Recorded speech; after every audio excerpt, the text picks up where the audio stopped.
host. Farah, can you hear me? I can. Assalamu alaikum, everyone. I hope you're having a fantastic start to Ramadan. It's really, really good to see a lot of different faces around here as well. And I think one thing we want to say right at the beginning is welcome to the Ramadan Open Iftar, but also welcome to everyone online as well. So we've got the Islam channel family joining us today as well on YouTube, on Facebook, and as well as the people over here as well. As we go, can we invite everyone to open their cameras, get involved, and show us your lovely faces as you're at home as well, if you're comfortable to do so, obviously. And also, a lot more anyone who's joining us, from Islam channel, you can join us on Zoom and be live on Zoom if you'd like to interact with us, if you'd like to chat with us. Just go to the Ramadan Tent Project page and you can log on to Zoom from there and post questions for Adnan, myself, and our guest speaker today. Perfect, thank you, Farah. So we have a pretty jam-packed event, and I am conscious of time as well. So I'll give a quick, brief introduction to RDP, and then I'll move on to Farah to give us a bit more of an agenda going forward, before bringing our host on as well afterwards. So for those that have joined before, they already know, but RTP, the Ramadan Tent Project, is a non-profit organization founded in 2013. And our mission really is to try and bring communities together to better understand each other. We've empowered individuals, facilitated dialogues, and raised a lot of awareness around important social issues and worked together in a more cohesive society as well. This right here is a flagship event. It's the Open Iftar. It's the UK's largest community event in Ramadan, and invites Muslims and people of all faith, culture, backgrounds to explore the Islamic faith and share the Ramadan spirit through food, inspirational talks, and engaging discussions. That's a quick, brief introduction to RDP. I'll pass it on to you, Farah, for a brief agenda on what's happening today. Thanks so much, Adnan. So again, thank you to Islam Channel, and also, we'd like to thank the Arts Council UK as well for allowing our Ramadan events to continue this year. We really, really, really appreciate it. So today we have our speaker, Richard Sudworth, and following that we'll have a Q&A. Maghrib Adhan is at 7, not 5:56, 7:56 today. And a little bit about Richard. Richard is the Secretary for Interreligious Affairs for the Archbishop of Canterbury, and he's based in Birmingham. And Richard has been a parish priest in very mixed inner city areas of Birmingham. And before that, Richard also worked in North Africa as well. And he's done doctoral studies on Christian and Muslim relations. So that's a little bit about Richard. Now, before we go over to Richard, as Adnan has said, we love to keep this interactive. Please make use of our chat box. We love hearing from you. We love hearing your questions. And most importantly, what everyone, or anyone who's started Ramadan today, I'm conscious some people are starting tomorrow, what everyone is having for Iftar as well. Isn't that right, Adnan? Absolutely, absolutely. I mean, it's the first day in today and we're going to go straight into the food because, it's only the right thing to do. Just before I get into that, I also want to just give a quick overview for anyone sort of new to Zoom or is in the technology realm as well. But you have the reaction buttons at the bottom. You can use these to either raise your hand if you want to ask a question, or you can sort of give your emotions as well if you're surprised by anything or of that sort. If you agree or disagree with anything as well, or simply if you just want to say something as well. This is supposed to be interactive. We want as many people as possible to interact with us and sort of share their thoughts process as well. So at any point you have any questions as well, just put them in the chat, either openly to all of us, or you can directly message myself and Farah as well. So just a quick one over there for that housekeeping. But who wants to engage? We always like to engage with someone in the audience. Who would like to go and have a little chat if you're comfortable? You can just raise your hands. Oh, sorry. If you who would like to sort of say how that. Everyone knows, I'm assuming, how to use the reactions button. So who's fasting today? We'd be interested in who's fasting today. So can you use the reactions button to show who's fasting today? Nobody? Oh no, we've got Saeed. Oh, fantastic. All right, so quite a few. Can somebody sort of give me a wave if you'd like to share your experience as well? And who's outside the UK as well today? Is everyone calling from the UK, or is anyone from outside the UK? So post in the chat box. Oh, I think Istanbul. Sarah's from Istanbul. Sarah's in Istanbul.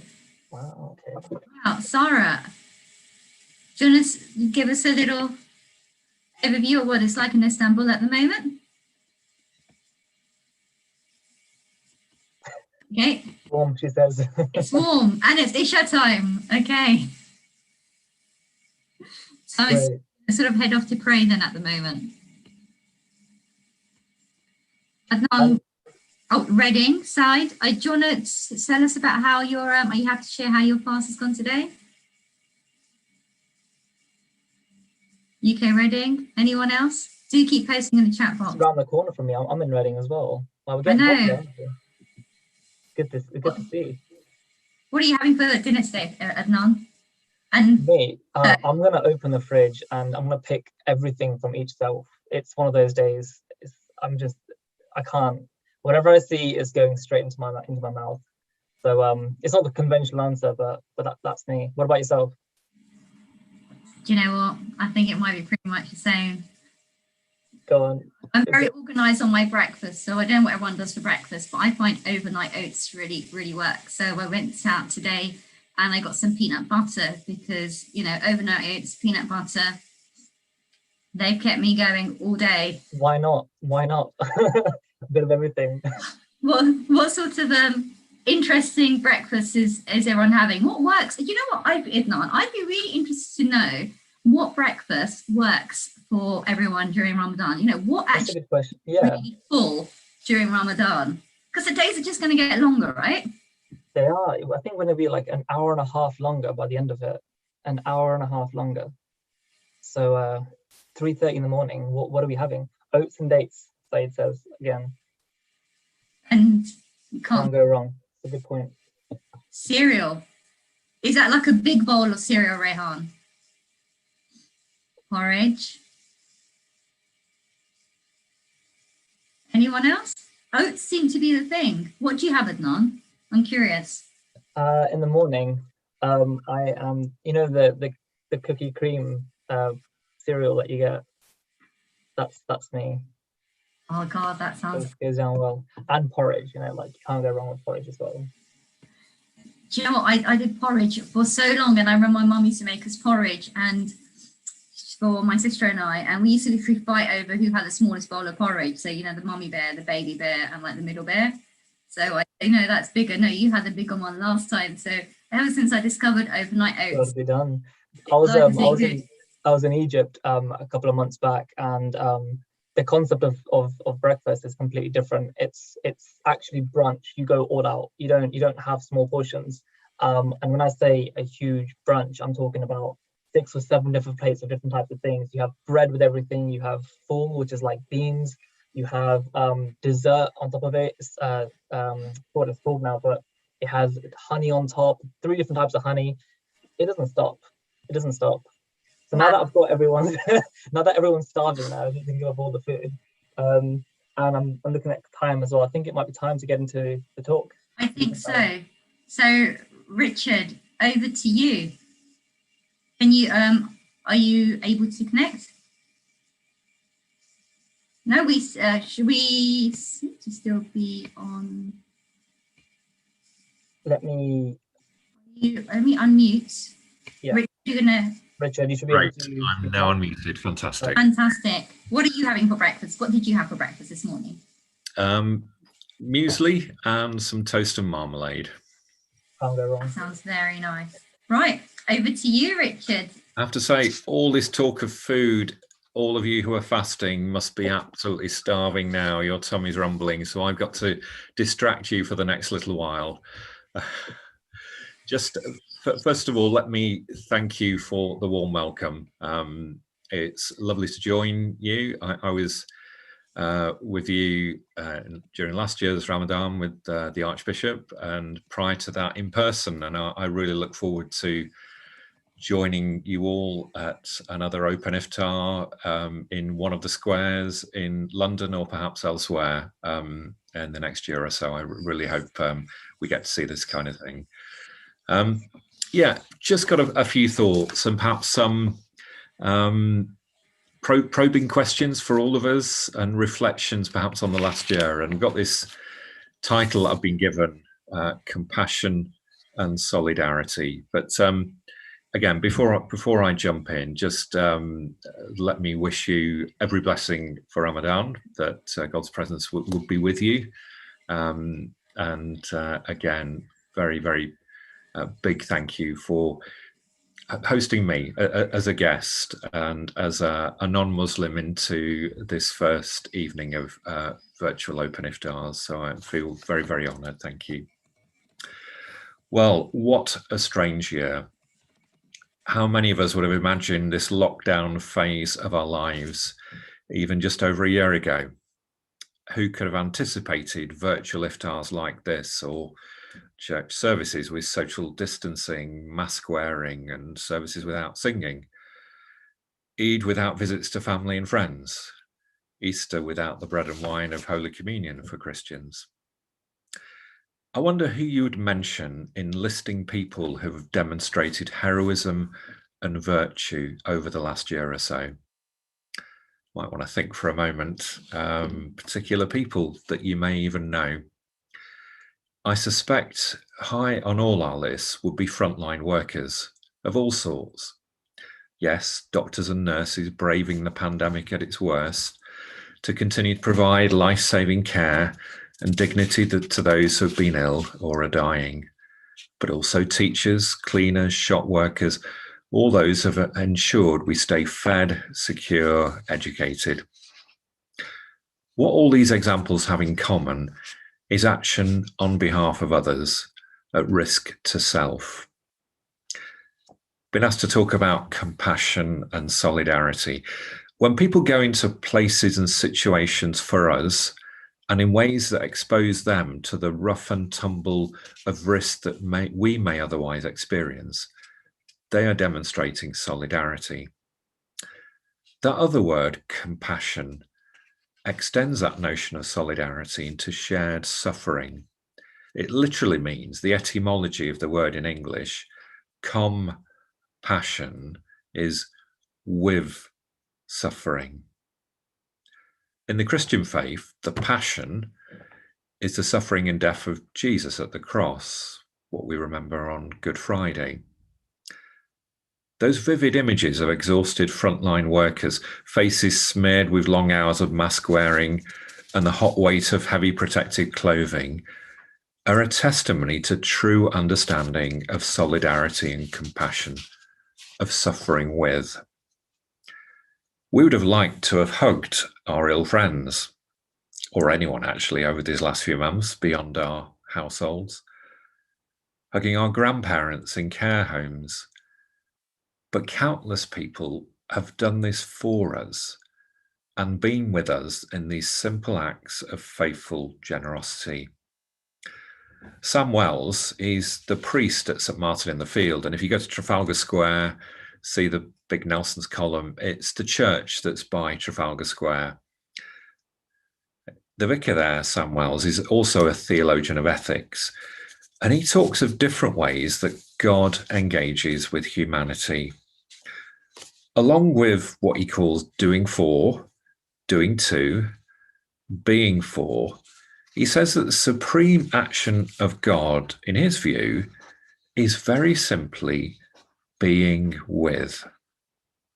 You see, along with the heroic actions of service that we rightly recognise, what this last year has revealed is also our deep need for the simple presence of another beside us, without agenda, without any distortion of power or dependence.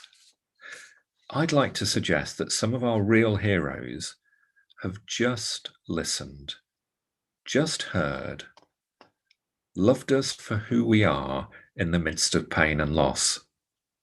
There are many for whom the griefs of this last year, or the mental illness occasioned by deepened isolation, demand bare solidarity, just being with.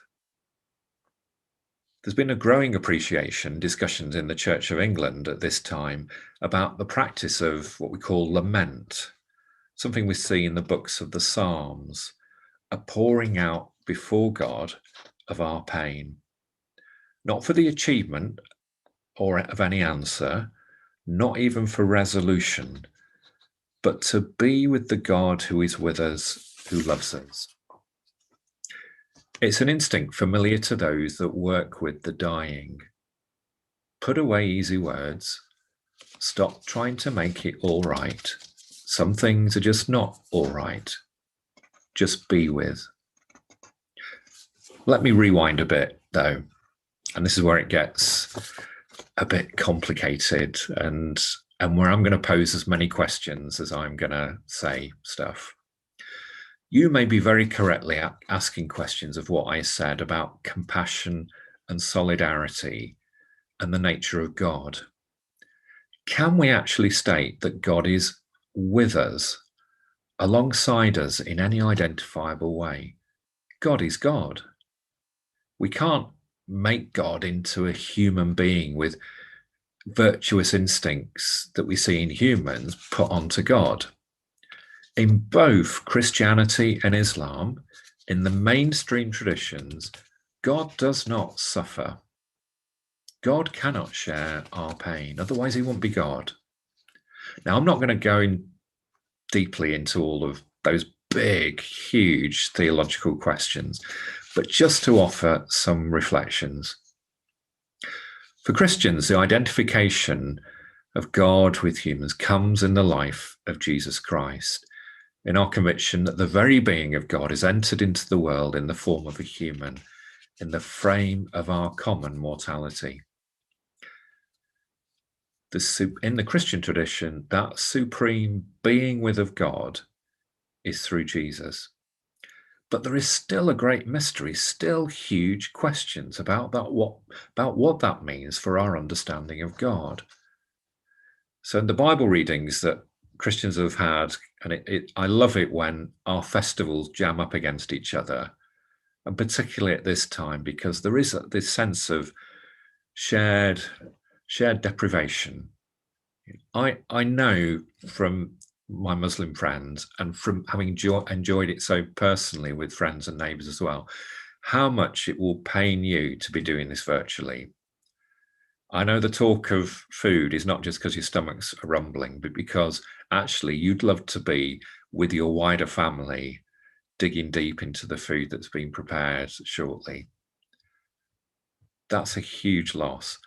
And many other communities, Vaisakhi today, Sikhs and some Hindus, Jews have been celebrating Passover, Pesach. Clustered together, we get to share some of the things that we do have in common. And the Bible readings that Christians have running up to Easter, they look forward to Good Friday, the Passion, the death of Jesus. And when they talk about that, they talk about that death of Jesus somehow revealing the glory of God. How can it be, though? It's hope for Christians. It's a heart of Christians' faith, but it's a huge mystery how we hold together the power, the transcendence of God, the otherness of God, the one God, with the events of the first century Jewish rabbi Jesus. That's a conundrum for my faith, a great mystery. And for Muslims, and I'll be intrigued to hear how you wrestle with this, or what you think of what I'm suggesting here. For Muslims, I wonder at the names for Allah, for God, found in human words, because there are no other words that we can use but human words. Allah the compassionate, the merciful. Ar-Rahim, Ar-Rahman, the most merciful. In the absolute affirmation of the one God in Islam, it seems that there is no space for the kind of vicarious sufferings that Christians have in the life and death of Jesus. But there are mysterious suggestions, aren't there, in Islam? I believe that the Arabic root that gives the word for Rahman, the most merciful, Rahm, is the Arabic for a womb. I think of the travails of labour, of the pain of giving birth that a mother has, and wonder at the compassion of God towards his world. I think of a really mysterious passage in the Quran in Surah 230, and many of you will know this off by heart and be able to recite it in Arabic, I'm sure. When God announces that he will delegate sovereignty to human beings on the earth, and I don't know whether you've ever noticed this, but the angels cry out, "Lord, are you submitting your creation to this fickle creature who will corrupt in the earth and shed blood?" It's an extraordinary passage because the cry of the angels suggests that God is taking a risk, even making himself vulnerable. How can this be? Now, I think both Christian and Muslim faiths wrestle with this paradox of God's oneness, and yet he's relating to us in our mortality with our choices. And yes, we come at these questions differently. But the reply from God in the Quranic text is, and I'm sure many of you know this in Arabic, "I know what to you is unknown." There is mystery again. Some things we just do not know. And stepping back for me as a Christian, I look at the lived lives of so many Muslims and see this capacity for being with, suffering with, and I cannot but praise God, who is the source of all that is good, surely, the lifeblood, inspiration for any action that we might call virtuous. It's been interesting hearing stories of Archbishop Justin after he's visited as a voluntary chaplain in St Thomas Hospital in London. It's just across the road from Lambeth Palace. And during the pandemic, he's been going at least once a week. Some people don't recognise him, and I think he enjoys that with his mask on. So he just goes there as an ordinary Christian chaplain, and some do recognise him. And even today, he was sharing a story of how there's a Muslim dying in a ward, and the family were wanting, and in their words were, "Please, someone, anyone, can they pray with our grandmother?" And Archbishop Justin sat by the bed and prayed with this family. And for him, he was in his conversation today, it was one of the most moving moments of this last pandemic. A shared glimpse, a shared solidarity. And Archbishop Justin has talked of very moving stories of Christian, Muslim, other faith and no faith, doctors, nurses, relatives, being with the sick and the dying. I do love the theology, the philosophy, and you could probably guess that from some of what I've said. I love the big questions posed by these kinds of explorations. But at the end of the day, compassion and solidarity give me the mystery, because these are virtues that light up the world when it's dark. And I should just receive them for what they are, however our different faiths understand them. It's been really encouraging to me to see how throughout this last year, there's been solidarity across many of our faith traditions, because we've both known, Christians and Muslims and others, the pain of closed mosques and churches, the solidarity of choosing social distancing when so many of our practices intrinsic to our faiths require touch.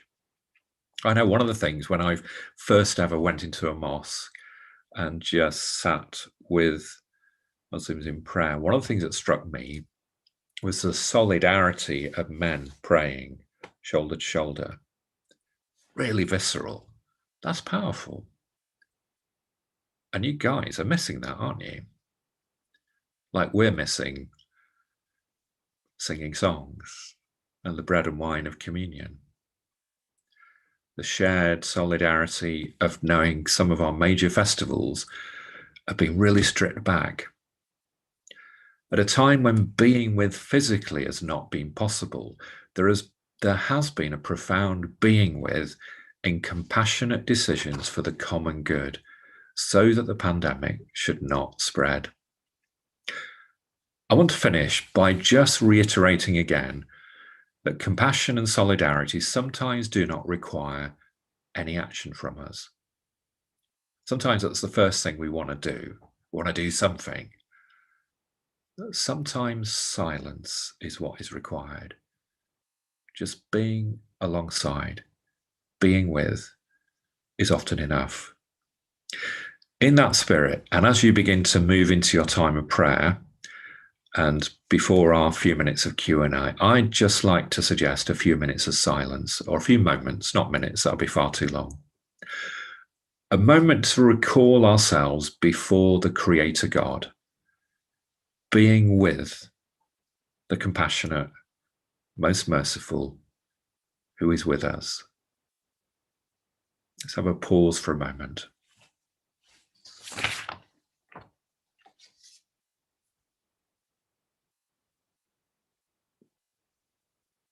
Amen.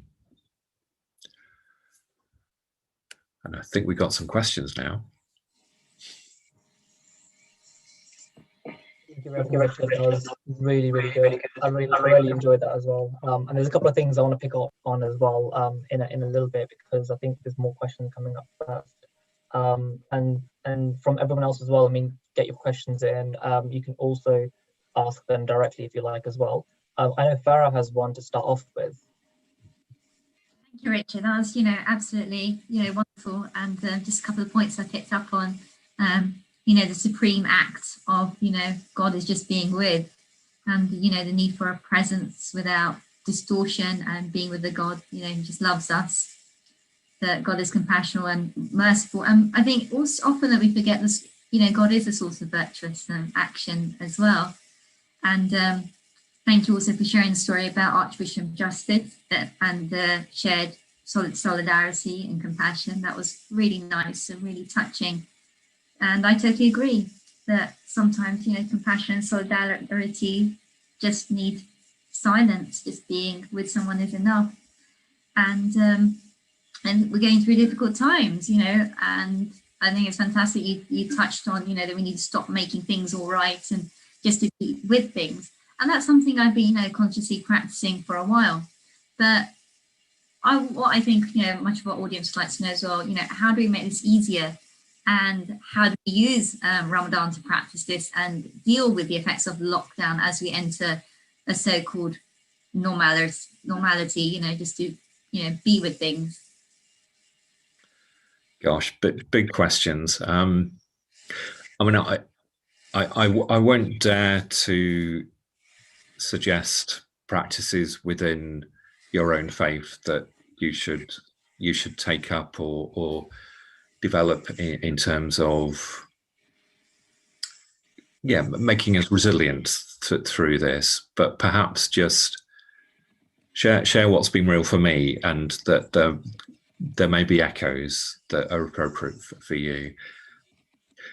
I think practicing the presence in silence is a really good discipline. And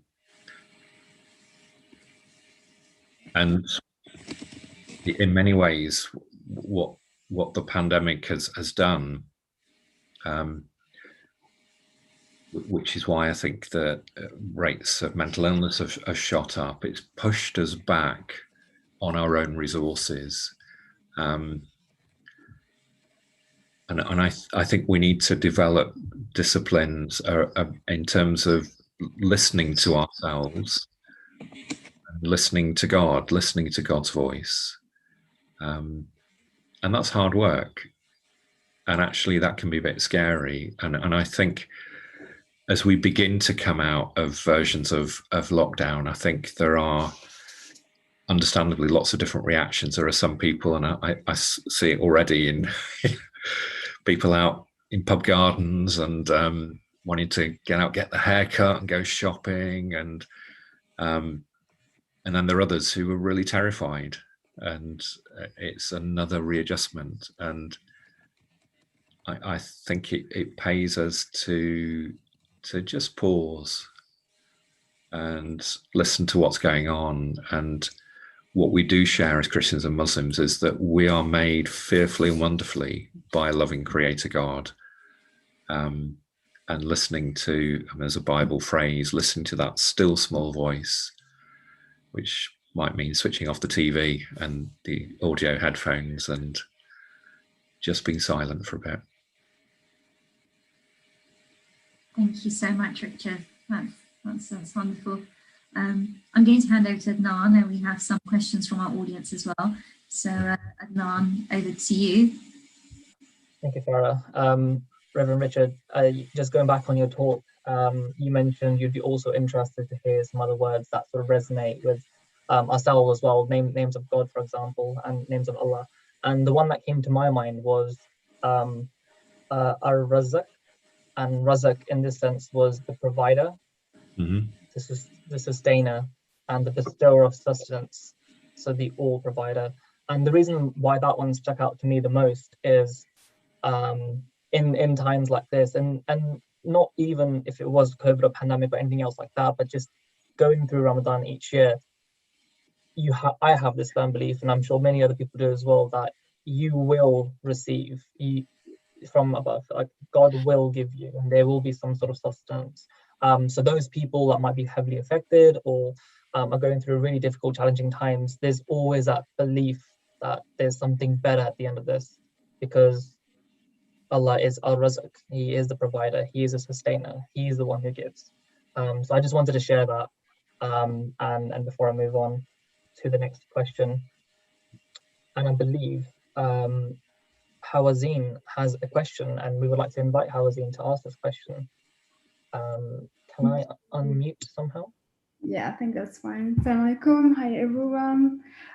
First, thank you, Reverend, for your beautiful talk about compassion.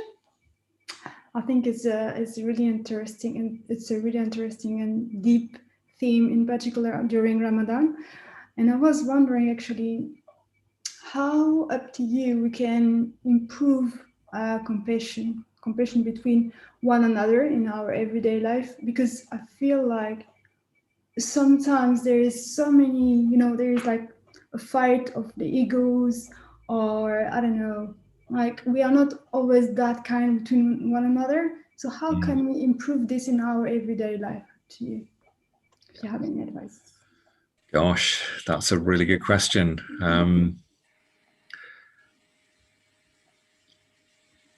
In one sense, I think I'd probably begin with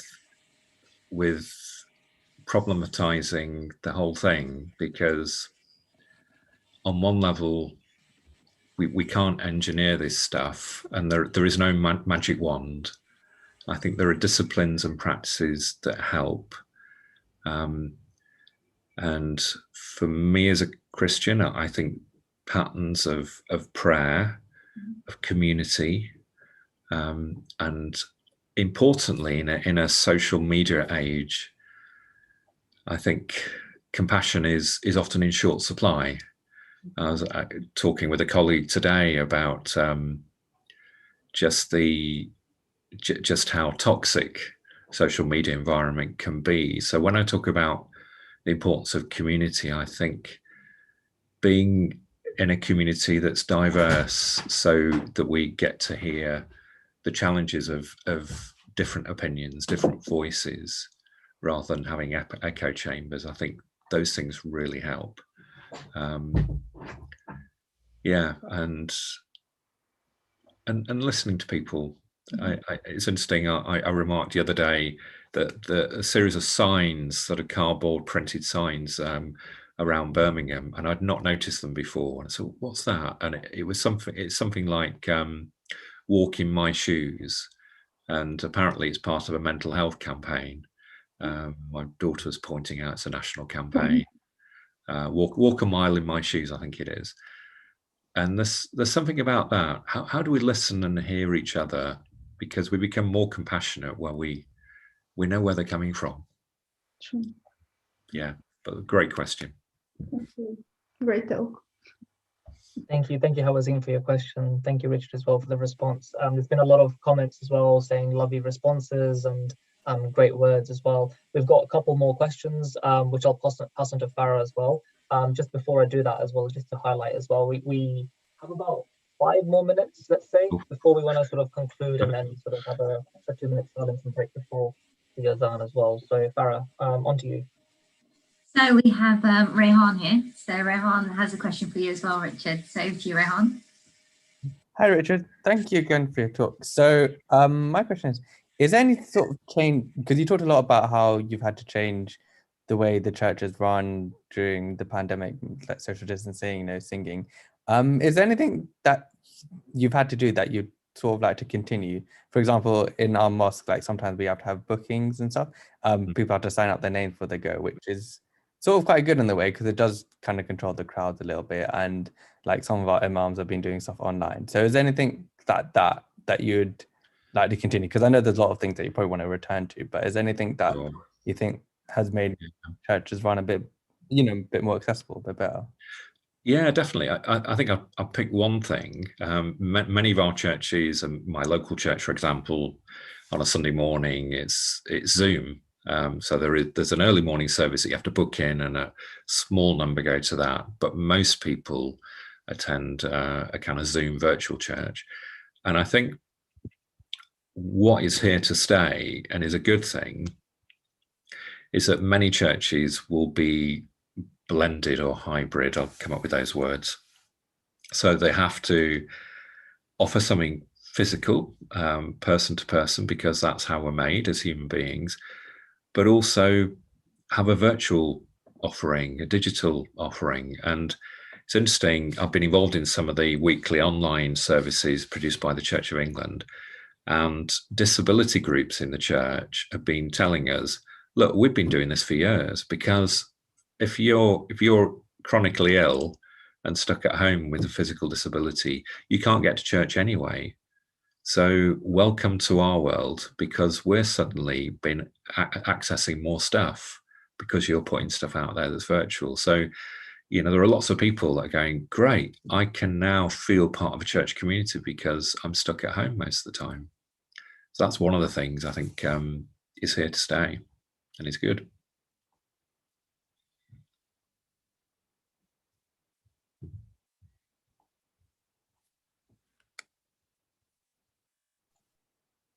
Sorry, Farah, Thank you so much, Richard. Sorry, can you hear us? Yeah, I can hear you. Oh, fantastic. Adnan, I believe we have one more question that you want to ask on behalf of one of our guests who's left. Yeah, before I ask the question, just to echo on that points you were raising as well, Sarah has also mentioned Zoom has been brilliant in allowing so many people to participate in Open Iftar for a second year. Maybe people who wouldn't be able to attend face-to-face have had the opportunity as well. Really good point over here as well. And the question was, yes, so Freya is not here. She asked, how do you see solidarity in a world that remains so divided and polarized at the moment? It's a pretty big one again. Yeah, I'm really pragmatic, and I guess one of the Christian beliefs is that human beings sin. We get stuff wrong. So I'm not sure we can solve the world's problems. We need to do what we're called to do. And yes, try and make a difference on behalf of so many, but actually, you know, on one level, these big questions, global questions of division and violence, on one level, they're not going to go away. But what are we called to do? What's God saying of our lives, and how we can make a stand and make a difference? Amazing, thank you. That's great. Thank you so much, Richard. It's been an absolute pleasure. Really, thank you so much for joining us. Thank you so much for sharing with us your thoughts on solidarity and compassion. And thank you everyone for joining us, and thank you everyone for keeping the chat box interactive. And we're really looking forward to everyone joining us every evening. Richard, I hope you'll be able to join us again as well during the course of Ramadan. That's fantastic. And now just a few points to, Sarah also said thank you. Big thank yous from everyone, Richard, in the chat box. And now over to Adnan just to go through a final few bits before we go over to Adnan. So over to you, Adnan.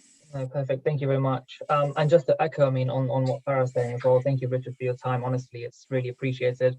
And I mean, if you can see the comments themselves just coming in now as well, everyone's really just definitely enjoyed that and benefited from it as well. Sarah says, I've been listening and cooking.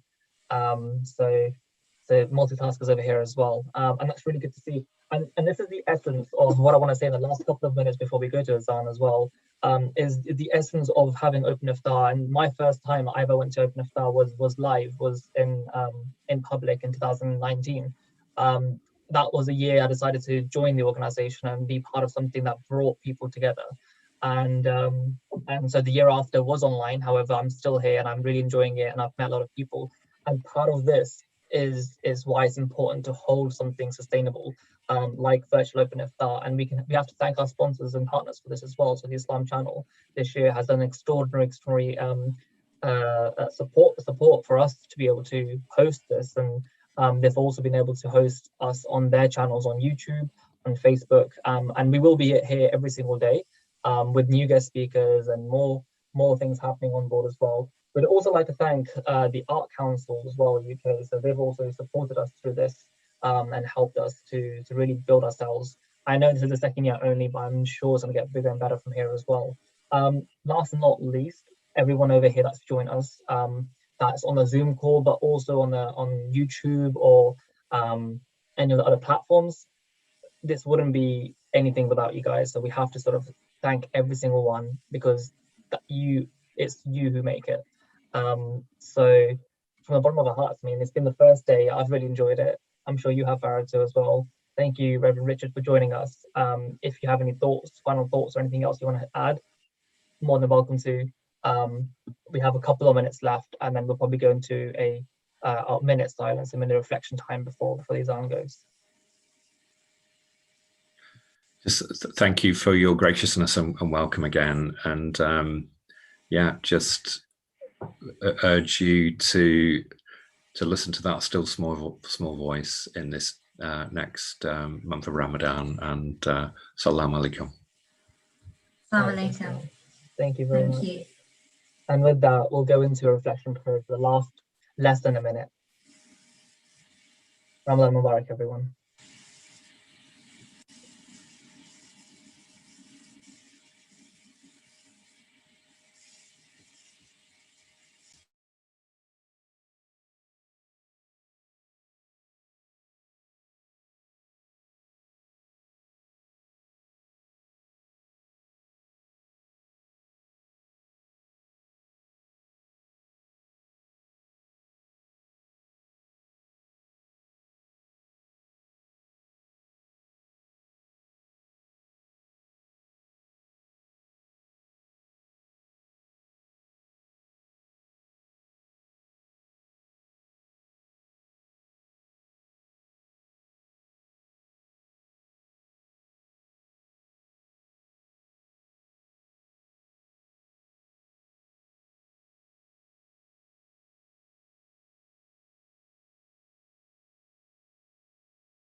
اللهم إني لك صمت وبك آمنت وعلى رزقك أفطرت. ذهب الظمأ وابتلت العروق وثبت الأجر إن شاء الله. الله أكبر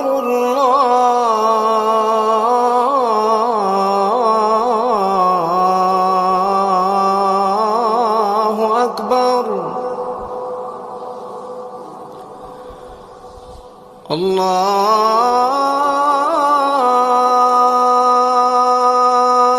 الله أكبر الله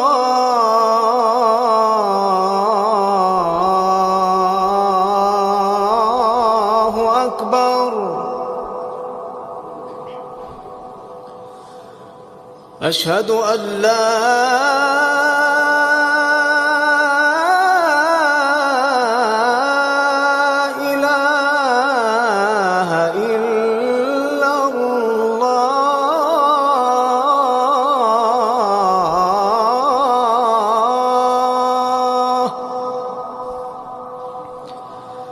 أشهد أن لا إله إلا الله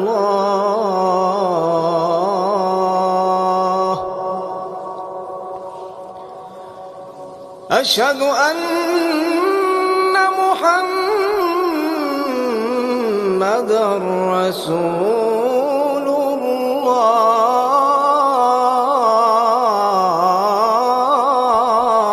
الله أشهد أن محمدًا رسول الله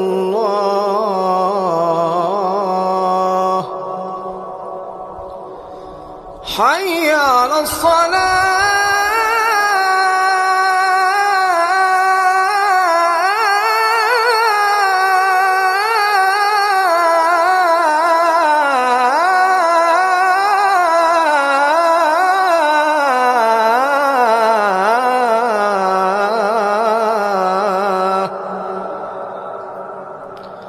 حي على الصلاة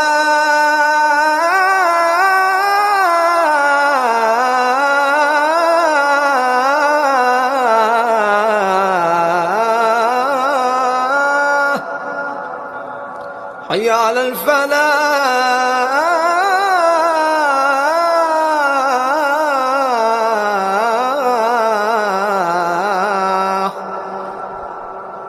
حي على الفلاح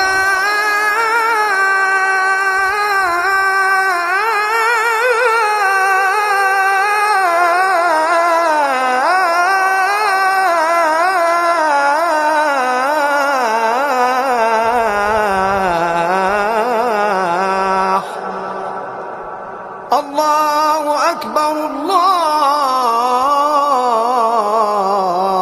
الله أكبر لا إله إلا الله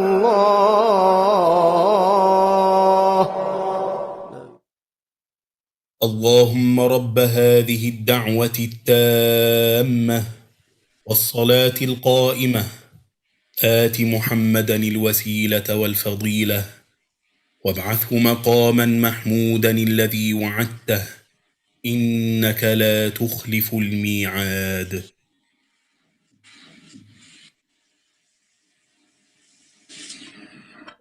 Everyone for joining us today. As always, it's been an absolute pleasure. Richard, thank you so much. Our audience, thank you so much. Please join us every single day in Ramadan. Thank you to the Islam Council. Thank you to the Arts Council as well, Islam Channel and the Arts Council. And Adnan, is there any final words you'd like to say before we go off to have a little bite to eat? Time for food. Thank you everyone for joining. I'm out. Thank you so much. See you. Assalamu alaikum, everyone. See you tomorrow. Bye, everyone. Thank you again, Richard. Thank you, everyone.